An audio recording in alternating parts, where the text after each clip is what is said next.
Hello and welcome to another episode of the Audible. My name is Lee Sessions and I'm joined by Steve. How are we doing, Steve? You all good? All good, all exciting. Lot of busy stuff going on with a new job and new venue sort of coming up. And yeah, what about you? Been up to much or? I'm still stuck in Brunei. I say stuck. I'm still working here in Brunei. Finally make my way back to the UK tomorrow night. Back on terra firma. Looking forward to getting some decent food back in my belly, and getting on with life as normal and getting back to sort of Cats football and getting on with sort of Brit ball as we progress down that one. So there's been lots of stuff happening in the news just lately. We're going to be covering it, as much of it as possible, within this episode. It's been some pretty exciting stuff. I think we'll start with where we broke the news last week with our Mr. Max Crosby. Obviously, initially, a trade deal came in where he was going to be drafted to the Baltimore Ravens. But however, after a medical, that trade has been rescinded, and Max Crosby has been sent back to Las Vegas for further medical investigation. Bit of a shock, Steve. What did you think on this one?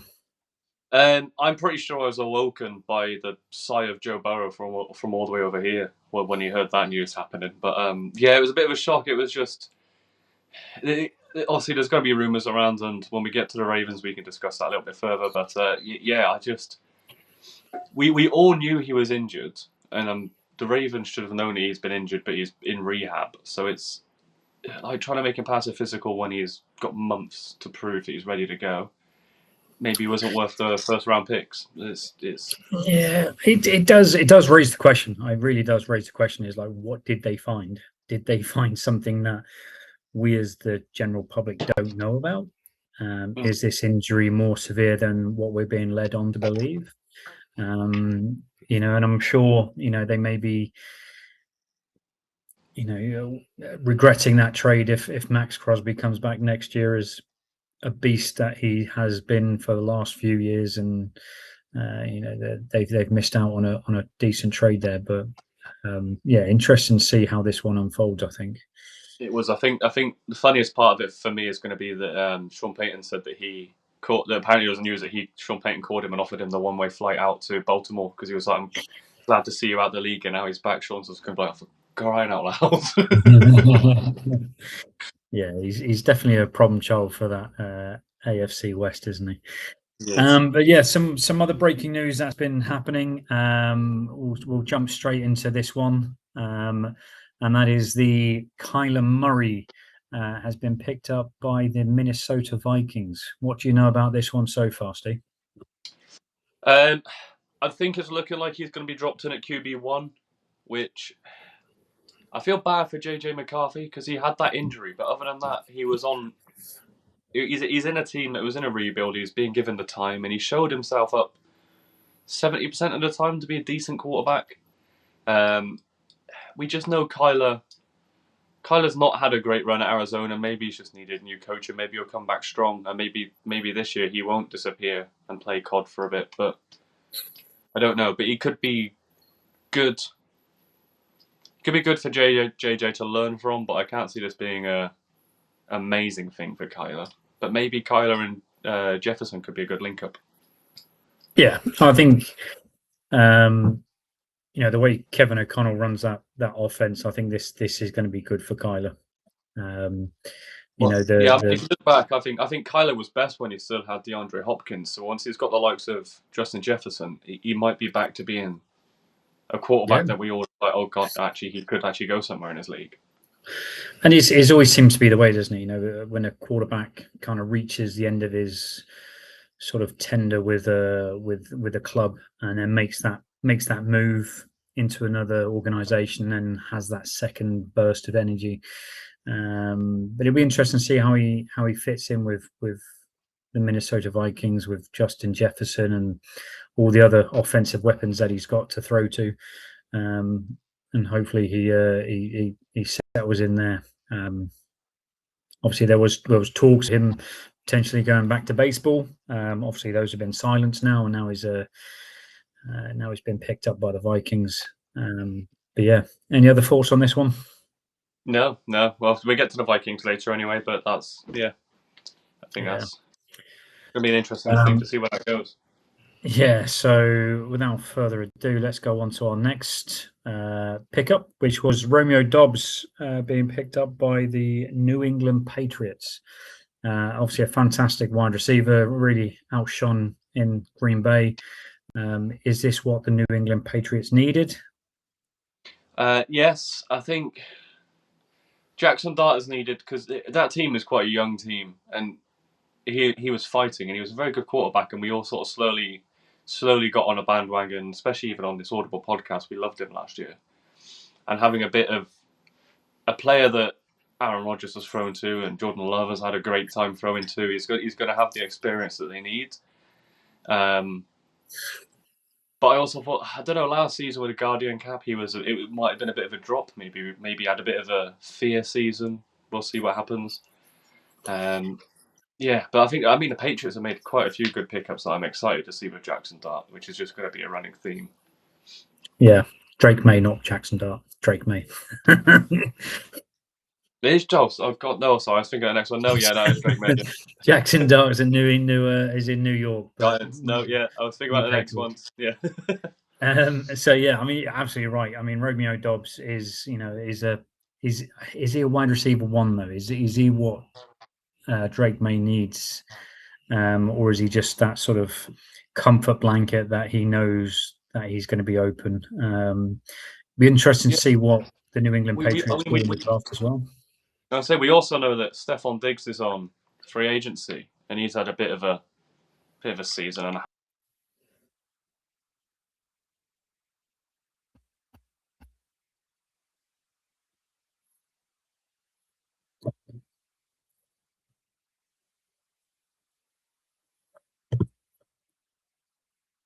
Looks like we've lost Steve.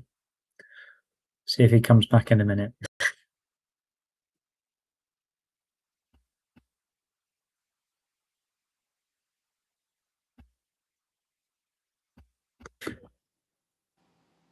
Some port. There we go. Yeah, cool. There we go. Back in the room. Bit of a technical glitch there, but yeah, Romeo Dobbs obviously coming into that. Obviously, we're talking about Stephon Diggs. Is he coming back to New England? It's going to be interesting to see. Obviously, you've got the draft as well. See if they're in New England going to pick up any wide receivers. But the wide receiver room, in my eyes, definitely got better in this one. I think so, 100%. Moving on to the next one. Obviously, we briefly talked about the Ravens and their back sort of step with Max Crosby. However, a few days later, we hear that Trey Hendrickson has been picked up from the Cincinnati Bengals. How do you think this one went down? So there was a lot of conversations and a lot of rumors. So Trey Hendrickson was obviously a free agent, so it didn't cost them any draft picks or anything. So my initial thought was, okay, maybe they realized they could get Trey Hendrickson for a very similar cost with no draft picks instead of Max Crosby. But it has come out that the Ravens were attempting to have Max Crosby and Trey Hendrickson on either side, which almost feels like you're playing a game, but you're playing in like beginner mode. It's like you can't be allowed to do that. No, I think it was definitely a bold move to try and get both pass rushers in that trade deal. I think if that had have worked out nicely for them, that would have been an unstoppable duo with both of them at the helm. But obviously they've got to make do with just one with Trey Hendrickson. But it's definitely looking like the Ravens are taking their defensive play scheme seriously, and they're looking like they're trying to bulk out that defense as much as possible. So I think this is a fantastic addition to the team. See, Ravens wise, it's been a lot of getting rid of players. They've signed tight end Durham Smythe. I'll be honest, no idea who that is.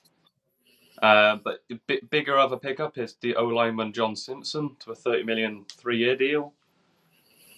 Other than that, it's just they've just been getting rid of players. It's just like, are they getting ready for a big draft, or are they trying to save cap space for some big pickups? What do you reckon their thought is here?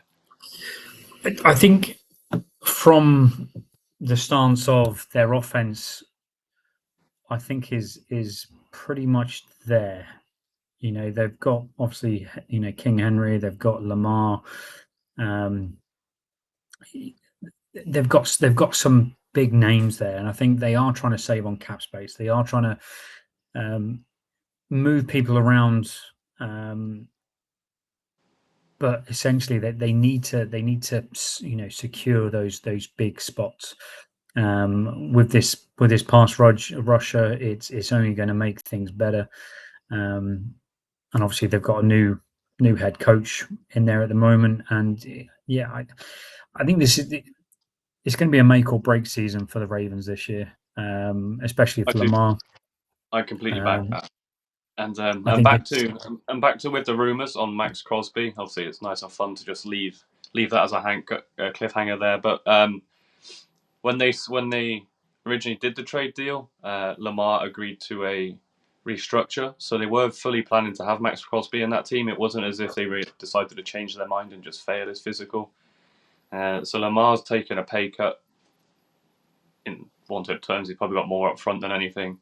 I think it is. I think their defense was their letdown last year, and that's definitely what they're going to be looking at picking up, whether it is going to be draft or if it's what's left on free agency or maybe some trades. Who knows?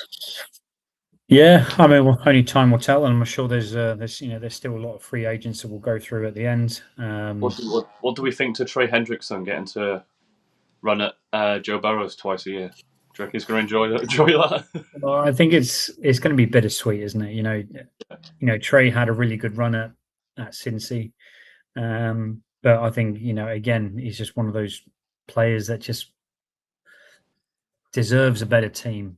And I think the Bengals weren't giving him what he wanted. That he was the best player on that team by far, on the defensive side of the ball anyway. Yeah.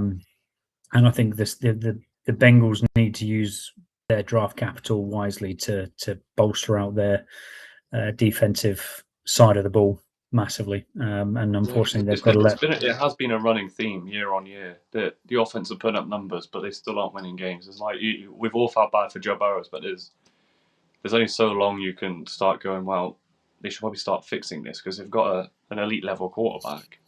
Yeah, absolutely. That's not doing anything with him. Absolutely. So let's move on to the next one. Obviously, we've got Rico Dowdle, former Panthers running back, who's now been picked up by the Pittsburgh Steelers. How do you think this one went down? I think this is huge. I was a big fan of Rico last season, and I said it. I think it was probably around Christmas time that I looked back at all of the games, and the Panthers won games where they let Rico Dowdle have the ball more often than not. So any time they let him rush more and they were rather than trying to pass it to someone else, they were winning games. This is a big pickup for the Steelers, and the Steelers have already gone a little bit crazy this season on the off season. There's a lot going on over here, but I think it's good. What do you think? I think this is an asset. Rico Dowdle was a bit of an anomaly with the fantasy scene. A lot of people, picked him up in their fantasy because he was running away with fantasy leagues. But then he had that little bit of a dip where he just stopped being good. Is that coaching? Was that something personal? I don't know. All I know is that he had flashes of class, and I think putting him in a Steelers uniform with a different organization that's going to be taking this season very seriously. I think he has an opportunity to shine. It'd just be interesting to see who his quarterback is this year. That's definitely the big question mark of Aaron Rodgers still on free agency. which is also like, so look, I'm just looking through the teams, what they've done. They traded for Michael Pittman, which is a great trade from the Colts. Very good wide receiver. And at first, when I first saw that, I was like, that's a great wide receiver for Aaron Rodgers. And then just before we recorded this, I was talking to you and I was like, I've only just remembered Aaron Rodgers hasn't even been signed yet. So we don't know who their quarterback's going to be. I don't even know who their backup is, if I'm completely honest. I think that Mason Rudolph is still their backup at the moment. It is, yeah. It's not a great position to be in, really, is it? No, but they've Rico Dowdle, Pittman. They've got Director of School. They're beefing up their O line and D line. But most of it's just people being re-signed. Yeah, Cam Hayward. Hayward's another one. Yeah. But we do know that Aaron Rodgers likes to go on this darkness retreat, doesn't he, in his off-season? So maybe they just haven't been able to contact him yet with his paperwork. Do you know what? I did, obviously, coming out to Brunei. I've come out every 6 months, and I've been coming out here for the last 5 years. My first trip out here was during COVID, and I remember they told us before we took off. They said, you're going to have to quarantine for 2 weeks in a hotel before you were allowed into the general public.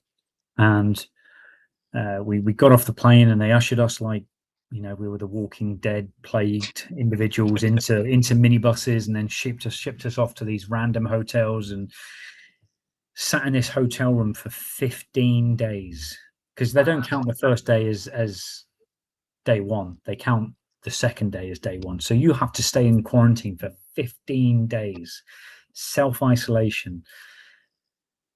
You really do get to find yourself in those 15 days. and for Aaron Rodgers to do all that in the dark, no, I'm sorry. It's a little bit too testing for me. Thankfully, I had Netflix and other streaming platforms to keep me going. But yeah, that is definitely sort of not my cup of tea. Oh no. But yeah, let's move on to our next pickup, which is Isaiah Likely, being picked up by the New York Giants. Definitely a decent target for Jackson Dart on this one. Yeah, that's the one. Didn't even look at the logo. I just saw the blue and carried on talking. Yeah. I mean, I think this is great. Likely, I think is an underrated character. I think he's been overshadowed by Mark Andrews in Baltimore for so long. He can be a tight end one, if you want to put it that way, but he's just not being utilized enough in that Baltimore Ravens offense. So it'd be good to see how he performs with the Giants and how he goes forward with this. And obviously, another big one here is obviously the Giants, head coach Jim Harbaugh. Obviously knows him quite well. So obviously he likes him enough to bring him over to organization as well. But what do you think on this one? I think this is good. I think you can't take anything away from Mark Andrews. He's used a lot for a reason. But I think, as you'd say, they've definitely taken a lot away from Isaiah Likely. Andrews is a very good 5-10 yard slant, 15 yard. He's good at blocking as well. He's a good old school tight end. But Isaiah Likely can get free like 40, 50 yards down. He scored a lot of touchdowns like that. And I think that's going to be good for Dart. It's also going to be good because he's going to have, again, the maturity. And because he's a tight end, he's going to be able to do the quick 10-yard catches if Dart needs the quick out. I don't know much about Isaiah Likely's blocking ability. I don't know if he's going to add much to that. He is quite a small tight end. He's not like your George Kittle or whatever. But I think you almost look at a tight end as like a almost wide receiver 4 sometimes, and I think that's almost where he sits in very well, just in between the slot. Yeah, and I think the Giants have got those big tight ends if they want to use it. Bellinger, I think, is another prime example of one of those blocking tight ends that the Giants have already. So to use Isaiah Likely as a sort of a wide receiver, more type sort of tight end, I think it gives Jackson Dart another guy to throw to, which is something he struggled towards the end of the season once all his key players had gone out. Yeah. Yeah, let's move on to the next one. Obviously, this is a very interesting one. The lefty quarterback joins another lefty quarterback in Atlanta. Let's hope their QB coach is a lefty specialist, I suppose. True. I think the one good thing about this is if one of them were to go down and they had to put a backup quarterback in, you're going to have to vote, like wide receivers and that would have to very quickly switch. And it wouldn't be a big switch, but knowing it's coming from a left-handed player rather than a right-handed player all of a sudden changes the position of the ball slightly in a trajectory. Whereas if they're both left-handed, there's not going to be a lot there. I don't know who's going to be QB1. I think they're saying Tua, but in my eyes, I still think he should have retired this season. I don't think he should be coming back. It's a tough one. Who is the better QB, Penix or Tua?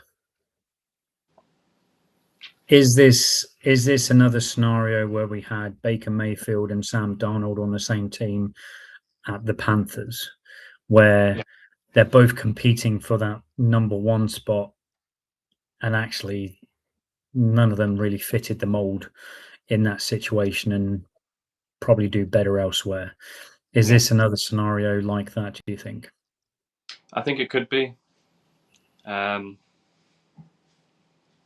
don't know. The Falcons they're not. I mean, they're not an awful squad, but I don't think they needed to change stuff with Penix. It was just evolve and help him grow. They didn't need to. I don't think they needed to bring in whether they're bringing Tua in to light a fire underneath him, or whether they are bringing Tua in to start the season and give him some sort of training and teachings. But at this point, Tua's training will be smack your head against someone and turn the ball over. He's not going to get much from him. They try not to get a concussion. Hit the blue tent with you. That's my advice. I think this story's got a lot of unfolding to do over the next few months. You know, it'll be interesting to see OTAs and sort of preseason, see who looks like they're going to sort of nab that number one spot. But yeah, it's an interesting one that's going to unfold. Let's move on to the next one. The Philadelphia Eagles obviously signed Jalen Phillips last year to a 1-year deal. That contract was up. Jalen Phillips hit the open market and soon got picked up by the Carolina Panthers. In my eyes, this is a fantastic signing. Seeing Phillips on the field with the Eagles last year, he is a difference maker. He is the edge rusher that you really want. And I think the Panthers is a great fit for him to showcase his ability. What did you make of this one? Yeah, I agree.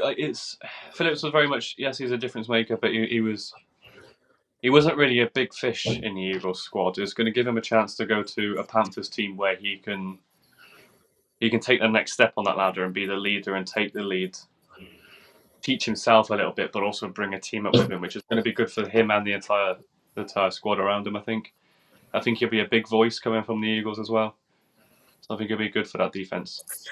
Yeah, I mean, you know, obviously he's had that experience under Vic Fangio. You know, he's going to take that knowledge that he had there and you know, plug and play into the Carolina Panthers defense. And you know, I think you're going to see big things from him this year, and potentially the Panthers as a whole. You know, we obviously saw them on that little bit of a run last year, making the playoffs. You know, are they going to progress on from this season? It'll be interesting to see. See, they're one of their main contenders last year was the Tampa Bay Buccaneers. And moving swiftly on from the Tampa Bay Buccaneers, we had Mike Evans leaving the Tampa Bay Buccaneers and making his way across the country to San Francisco. What do you think of this? I think this is good for the 49ers. It's quite scary for the league. He's going to be big sort of player within there. Another wide receiver for him. You've still got, I think we looked, is it John Jennings, Andy? John Jennings is still on free agent. Is it going to be a big time replacement? or what. He's a big time player if he can stay healthy. That's the only problem with Mike Evans. The last few years he keeps getting injured mid-season ish. But if he stays healthy, this makes a big problem in the fact that Mike Evans himself came out and said that he thinks the 49ers have been missing a piece. Maybe he is the piece, and you know what? That is ego, but I don't think he's wrong. No, and I think you're absolutely right. I mean, it's scary to think what a Mike Evans would look like in a Kyle Shanahan offense. Yeah. Kyle Shanahan is a mastermind when it comes to offensive plays. To get Mike Evans, a healthy Mike Evans, and put him into a team,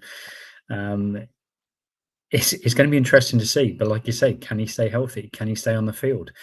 Who else has he got on the field with him?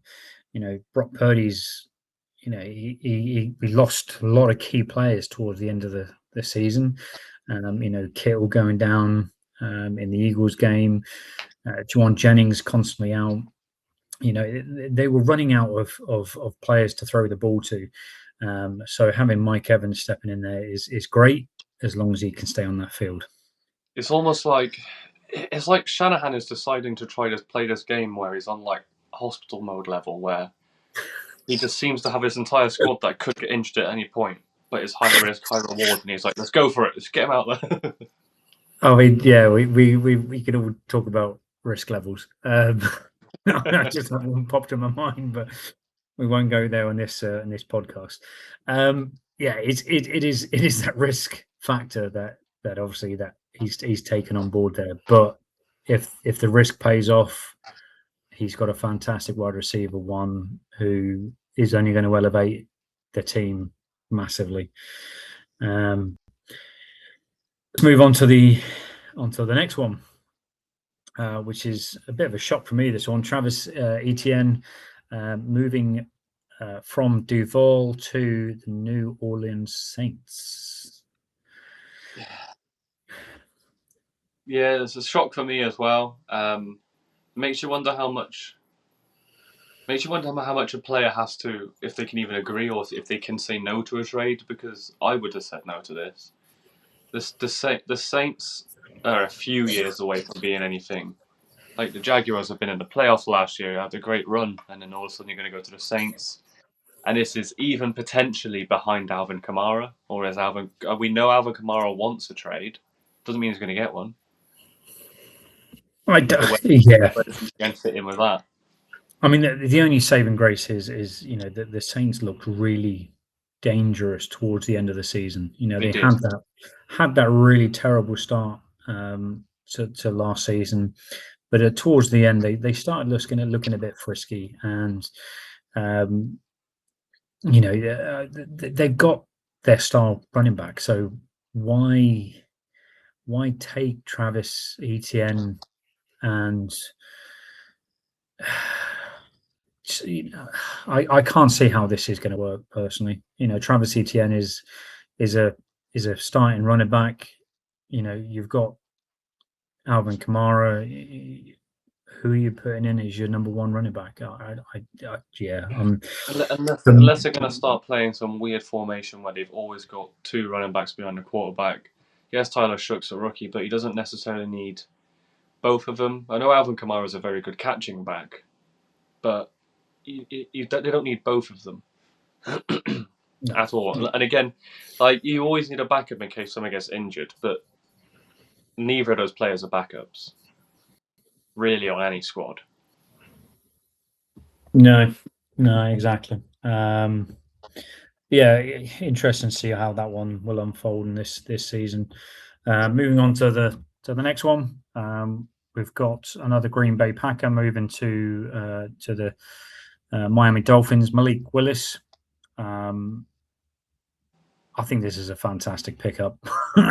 I think they've just upgraded from Tua to Malik Willis, who is who showed last year in his time at Green Bay that he is a quarterback one in any team. How he got let out of the building at the Titans to be released to Green Bay is beyond me. And yeah, I think the Dolphins have picked up a special one there. A lot of people won't rate it as much as I do, but I think this is by far an improvement to what they had in Tua. Yeah, I massively rate this. We did say, didn't we? What was it, 2 or 3 games he played last season? He's definitely he's turned up and shown himself to be a quarterback one. And I think it's definitely Matteo who was saying that more than anyone on this Yeah, podcast. When you get the chance, you go out there and you prove it, and he's done that. He's gone and got himself a £67.5 million deal. He's gone and proved it. And I think you got the likes of Tyreek Hill, who's been injured and he does a lot of tweeting and a lot of talking, and he's been saying a lot about teams he wants to go to, and he always backs up the Chiefs and that.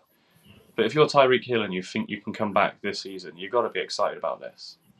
Yeah, I think to have a quarterback that's actually going to be able to throw him the ball, is exciting. But obviously, there is questions raised about Tyreek. What's his level of fitness now? Is he still as fast as he used to be? I mean, that was a bad injury. It was like a double. It was like a double knee injury. Yeah. But also the problem with the Dolphins here is you've got yes, Tua caused himself a lot of injuries, but you also had a lot of them from being sacked, and they haven't done anything with the O-line. So this is a great pickup, but I want to see him protect Malik. I don't want him just to be sat behind the current O-line. Yeah, and I think that's something that they're going to have to address in the draft. I think they've got to focus building the trenches in the draft, especially for the offensive line. Give some protection for Malik to get rid of that ball. Have a look what's still out there in free agency. There are still some good tackles and guards out there. Yeah. But yeah, for sure, to give Malik some time in the pocket. Yeah, because that's what was doing well with the Packers, especially when they put a backup in there. They all just stood up and gave him that extra seconds he needed, and it was just like, right, cool, there we go. Yeah, that's what he needs. I think this is good, very good work. Yeah. So moving on, this is obviously a bit of more of your interest in this one, and a bit of a shock for me. Kenneth Walker, Super Bowl winning running back and MVP, has made his way to Kansas City Chiefs. You must be ecstatic on this one. I am very excited about this. I mean, so I was looking at the draft. I was saying I really hope we make a move so we can pick up Jeremiah Love. Looks like an incredible running back. Maybe we still could. I don't know. I really liked him. I had no thoughts that we were going to do something as insane as this. But it's also insane on the Seahawks side of the ball. Why would you get rid of your Super Bowl MVP? Yeah, I can't get it. And now you've got to look at it on the sense of Chiefs have now got the Super Bowl MVP of the 4 of the last 5 Super Bowls. Yeah. It's just, I mean, okay, yeah. To be fair, if we're talking about it, because we have done a load of that, but I'm excited for this. But the problem is we had Kareem Hunt and Isaiah Pacheco, and our running game still wasn't amazing. So we still need to do something. And picking up, I have forgotten our new DC's name all of a sudden. DC who left. He went to the Bears and he's now come back. But he was the Bear. He did all the running training for the Bears. Okay. And I'm very excited to think that he's going to come in and get the running backs back to where they should be. Because the Bears had a great running squad last season. Hopefully he can do that with us. We need something O-line wise, and that was like we had Patrick Mahomes running around not getting any help. And then if the O-line aren't going to be making the channels, as good as Kenneth Walker was last season, and yes, he was very good at going to the right, bouncing back, and then still making his breaks to the left. We don't want to have to make him do that every time we give him the ball. But having said that, I'm very excited for this.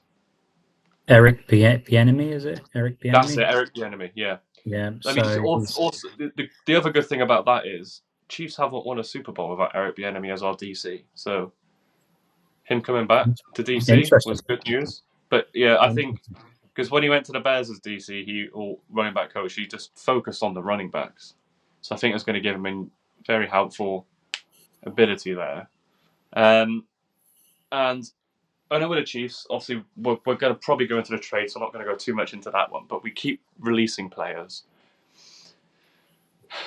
So we've lost 3 DBs, 3 incredible DBs as well. But people have been messaging me going, just asking what the hell our plan is, what we're doing here. Because obviously we've just re-signed Travis Kelce for another season. And people are saying, is Mahomes coming back? There's no way Mahomes is letting Kelce play his last season without him. Whether that's stupidly from Mahomes, he should take some of the season off, but he's going to want to come out and play with Kelce. So if he gets himself fit, that's going to be amazing. So offensive weapons-wise, great.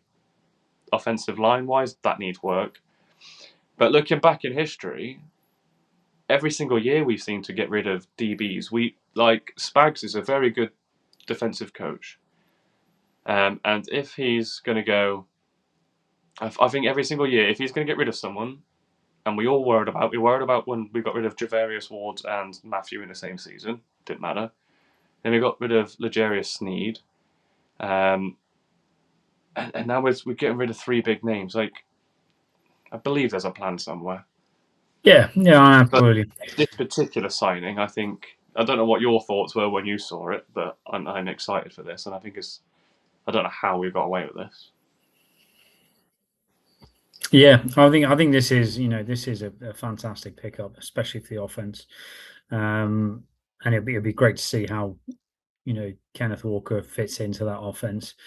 Obviously, you've mentioned it before about some of the guys you've lost. Let's look at the trade. One of the trades that you did lose.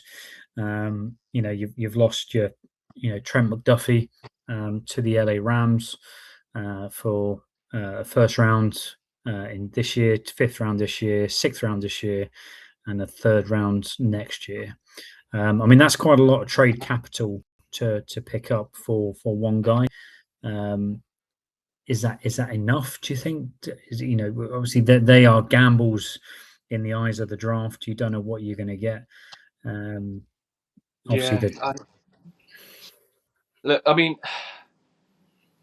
He's now, because 2 or 3 days after that, he was then given an extension, and he's now the highest paid DB in a league.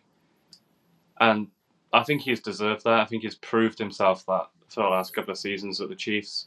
I'm really happy to see that, because he obviously needed that and deserved that, but we couldn't give it to him. So maybe that's what we've done. Maybe we've just gone, look, we've given you the time.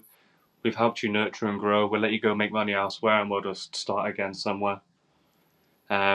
Because we seem to be pretty good at doing that, especially on the DB side of the ball. Yeah. Picks-wise, it's a good draft. If we pick up someone, whether it's on free agency or if we draft well on the DB side of the ball, I'll be happy with that draft. If we end up with a terrible draft, then I will think that this has been a mistake. Yeah, that 1st round draft pick, is obviously that we know the Rams, finished quite strong in the playoffs, so they're 29, I believe it was. Yeah, so they're a late round draft pick in the 1st round, and then you've got a 5th and a 6th. Again, 2 3rd day sort of round picks. That's where you can find some hidden gems in those sort of picks. So potentially there is scope to get a young DB who's talented, but yeah, it's a risk that I think they've taken. It is. You look back at, we drafted Trent McDuffie in 2022, and I think this is very much, we seem to be very good at finding DBs and just getting on with it. The other thing with the Rams as well, they picked up Jalen Watson, which is our free agent DB, so that's the 2nd DB we lost to the Rams. So, and then you sort of look at the Rams and you start to get a bit scared, because you're like, right, we're going to build this team. What if we end up playing the Rams in the Super Bowl and we're like, oh no, we're playing against our DBs that we've trained and made this good? Yeah, they know your trade secrets. It is going to be an interesting show to see how this season pans out for both the Rams and the Chiefs. Let's move on to, we did cover this last week, but let's look at it in a little bit more detail. The trade between the Houston Texans and the Detroit Lions. The Texans received David Montgomery, and the Texans sent to the Detroit Lions Juice Scruggs. Yeah, Scruggs, a 4th round 2026 pick and a 7th round 2027 pick. I think this was good value for money, to be fair. I think, David Montgomery is a proven running back. I think that the Texans are definitely going to use that that trade as a positive. He's obviously going to go running back one in that room now. Do you think the Lions in this trade got anything out of it? I don't know. See, I think the Lions are the one in a million case where we were talking about with the Saints of how can you have 2 running backs on the same squad when they had Jahmyr Gibbs and David Montgomery, and yeah, I feel they did lose something in the fact that it didn't, because they were both good at different things. Maybe got a 3rd down back, maybe got an outside back, an inside back, and it's good to have the options. But this is very good for the Texans, 100%, and it makes them scary because they were already there, like getting close last season. So this is going to be good. We do know, well, I say I, because again, it's another Chiefs player we got rid of, that the Lions have picked up Isaiah Pacheco to replace David Montgomery, which that one I hated, but we've picked up Kyle Walker III, so we didn't need him. I would have preferred Pacheco than Hunt, if I'm honest, as our 3rd down back, but just do whatever. So I think the Lions haven't lost anything because Pacheco is a very good 3rd down back, and I think that's what they were roughly using Montgomery for at this point. But he's going to go into the Texans as their running back. So I think everyone's sort of done well. I can't remember if Juice Scruggs was he O-line or was he? I thought he was a DB. I know they fixed a position with him. Yeah, O-line. He's an O-line. Yeah. Oh, he's no lineman. Okay, that's fair enough then. Could be a positive then. As we said, O-linemen are important in this league, and to get good ones is important. So yeah, let's move on to the final trade that we're going to talk about today. An interesting trade. The Jets have received Geno Smith and a 7th round 2026 pick, and they have sent their 6th round 2026 pick to the Raiders. This seemed like loose change being exchanged on the stock market. What do you think on this one? Yeah. So for anyone who doesn't know, I do all the graphic work, or most of the graphic work, especially the NFL side of things. And I made this for us to talk about for the simple fact that I wanted to discuss the fact that the Jets are the first team in 50 years ever to draft a player and then eventually re-sign him back, which is just funny. But when you look at it, I can't decide if the Raiders have lost or won here because Geno Smith wasn't good enough for them. But you can't send a player and a pick for just a pick. Like that's got to hurt Geno Smith, just being like, oh, I'm just worth a few places in a like I'm not worth anything other than that.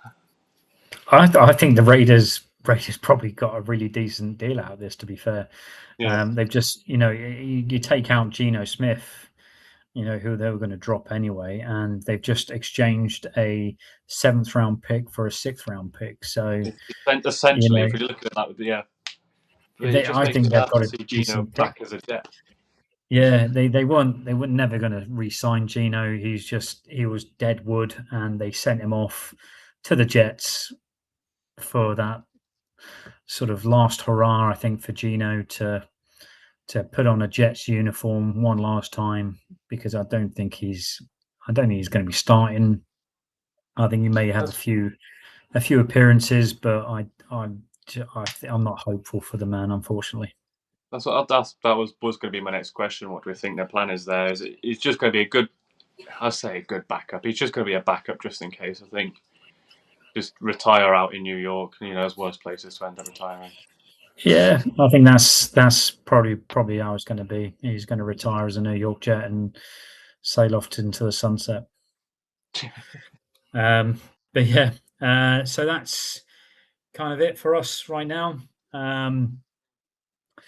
We've still got the Monday night huddle, which is going to be shown with myself and Matteo. Steve may make a appearance on there as well. Yet to be decided on that one. We're going to also still trying to get hold of some guests. So if you're a part of the Britball team and you want to jump on the show, get in touch. We'll have you on. Or get you onto the Monday night show. But for now, guys, I've been Lee. I've been Steve. Have a great weekend. Enjoy, guys.